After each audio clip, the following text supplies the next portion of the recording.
everyone, I thought I'd do a video about keeping Discus aimed at the newbie. So I've got a channel called Discus Newbies, but I've never actually done a video about the basics for keeping Discus. So I've been keeping Discus for a good few years myself now, but I'm by no means an expert. I'm learning new things every day, and it's probably the best way to be when you're keeping these fish. You'll find lots of experts out there on the internet that will tell you something 100% one way or the other, and the next day you'll find someone else with a completely opposite opinion. So everything I talk about here will be very much my opinion rather than a fact. And I'm also going to talk a lot about creating the optimal conditions for keeping these fish rather than the bare minimums. I'll try and do optimal rather than bare minimums, but when we're talking in these terms, it's usually about the limiting factors for what creates the best conditions for them. So first and foremost, I'll assume you know a little bit about fish keeping in general, but the tank is going to be your first concern. There's lots of information out on the internet about you need so many gallons or litres per fish, or you need 30 litres for each fish, or 50 litres.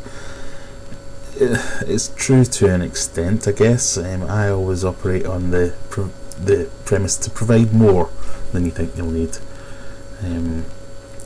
So the size of the tank, it's very important, but you need to consider what you actually want to keep in that tank. So how many fish are you going to keep? So I would suggest you start out with a minimum of 6. You need a group. They're not going to do well on their own. You see posts on various forums talking about problems they've had with their discus, and it's because they've got 1 or 2. That's fine if they're a breeding pair, but if you're just starting out, you want to get a good group. So let's start with a minimum of 6. And if you're going to have that minimum of 6 as a guideline, let's say you need a 180 litre tank. That gives you plenty of swimming space. It allows you some room to add a couple more when you get the inevitable itch to go out and spend some more money, and allows you various options to do with plants, other fish to have in the community with the discus or not. It gives you some options. Personally, I don't think there's that much of a difference to whether you require a tall tank or a long tank. I think it's better in general if you have a longer tank than a tall, because the bigger footprint aids the gas exchange and things like that, just to generally keep a healthier tank going. The other important factor for discus is that they require a higher temperature than most tropical fish. So you're going to need to be keeping your tank round about the 30 degree marks. So anywhere between 28 and 30 degrees Celsius is kind of your optimal target point. They're also a fish that really do well with lots of water changes, good clean water. So filtration and water changes are going to be one of your biggest things. So keep all that in mind before you start thinking about going out and buying some fish. It's not uncommon for people to do daily water changes, large water changes. You don't need to do that, but it's definitely not going to hurt. Personally, I do 3 water changes a week on the tank you're looking at now, of 50%. I've played around with that before. I've done smaller daily water changes of 10 to 20%. And just the way life is at the minute, that kind of works out quite well for me. Filtration, that's very important too. You need to have a good turnover because they're quite big fish, so they eat a lot and they poo a lot, so you're going to need to keep on top of your water quality, especially when you first start out. Having an established tank is great.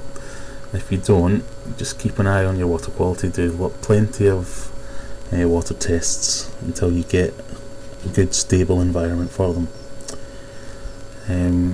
Other things to think about with your tank is, what do you want it to look like? Do you want to have a planted tank? Do you want to have a bare tank? Bare bottom tanks are very popular at the moment. There's lots of people have them, and the main reason for that is that they're so easy to keep clean.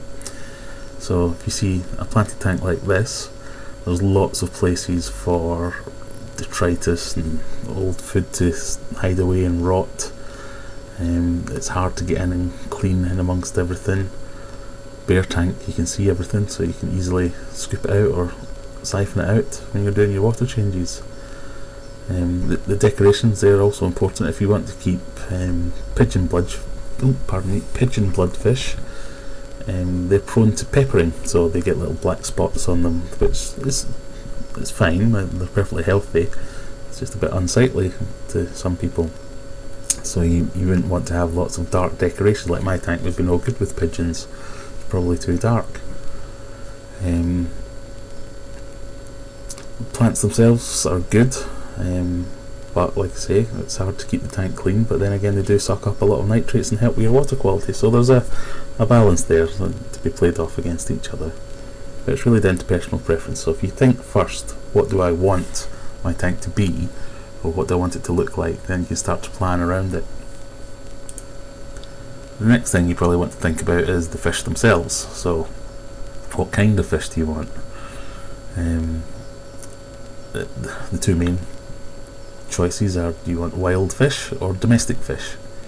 So the wild fish are, as you would imagine, wild, but they are a lot, not necessarily, they are harder to look after. They have a lot more specific requirements about their water, and they won't tolerate changes to that water, whereas the domestic breeds, they will pretty much live in whatever water you've got or whatever water you can keep, because they've been bred that way.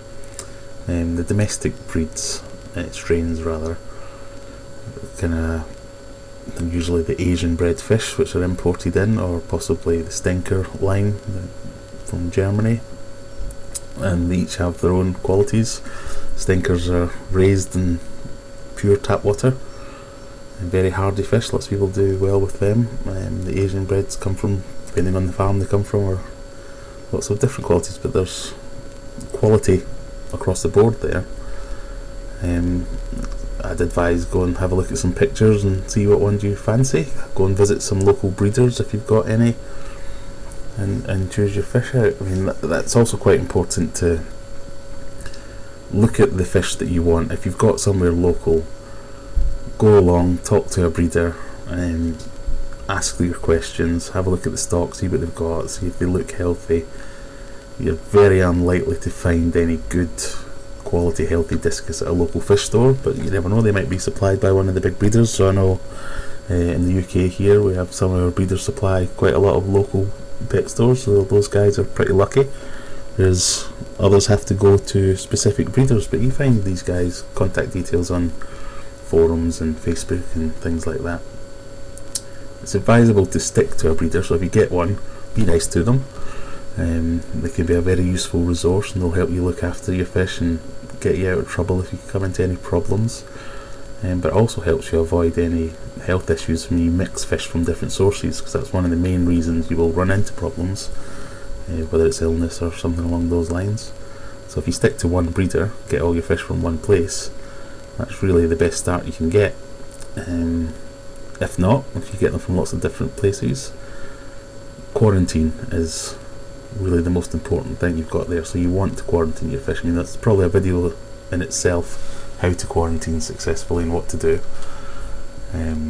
But what you're trying to avoid there is cross-contamination. So one fish from one source might be carrying a parasite or a virus or something like that it can tolerate quite happily, but when you introduce that to another one, that makes the other fish sick even.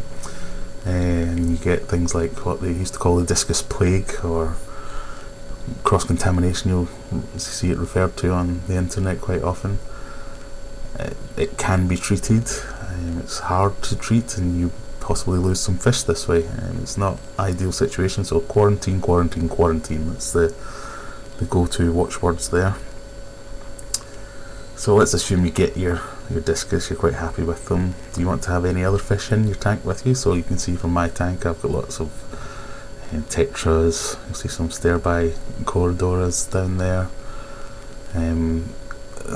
My general rule is don't get anything too small that it'll fit in their mouth when they grow up, because discus can be big fish. You get 6, 7, 8 inches when they're fully grown. I've tried and failed with neon tetras. They just become a light snack. I've got cardinal tetras in there and I've lost even a few of them when the smaller ones. You also want to look out for things that are particularly greedy eaters, so they might outcompete your discus. So any of your bigger cichlids, I mean, you will find examples of people who keep one thing that you wouldn't think was suitable quite happily. But this is a kind of a general rather than specific advice. Go for things that are small but not too small. Things like tetras are good, bristlenose plecos quite good, they help clean up, corridoras, also that sort of thing, that sort of size is quite good. As discus are quite large fish, they do tend to eat quite a lot. A quality food is really important. You don't want to be feeding them any old rubbish. That will just lead to more health problems in the end. Most people will stick to whatever is available locally, whether it's a good quality beef heart mix. A lot of people make their own. I made my own. You'll see a video on my channel that's tell you how to make beef heart mix. A good quality flake or granule is good. I've used granules at the moment that are really good. Don't create a lot of waste. But with other fish where you might feed every other day or miss out a few days, discus will quite happily eat every day. Especially when they're younger and growing, they might want 2, 3, 4, 5 or more feedings a day if they're very young, when you're growing them out. Just keep an eye on it. Don't leave any uneaten food lying around too long, because again that's just going to affect the water quality. They're really the basics, but if you have any other questions, by all means leave me some comments, ask some more questions. I'm more than happy to do a follow up on this. This is really a video for the newbie, from a newbie, even though I've been doing it a few years now. But I guess in general, they're not a hard fish to keep. They're as hard as you want to make it, so it's best to start with the best start you can give them, and you'll avoid most of your problems that way. But inevitably you will kill fish. It's just the fact of life. Lots of people, even though they're experts in their field, they kill fish as well. Breeders kill fish. It happens. Just relax. Go to the people who do know what they're on about, take their advice. Don't try and do anything that people are advising you against until you're an expert yourself.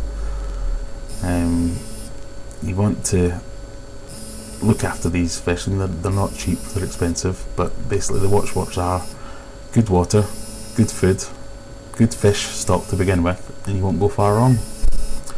Thank you very much.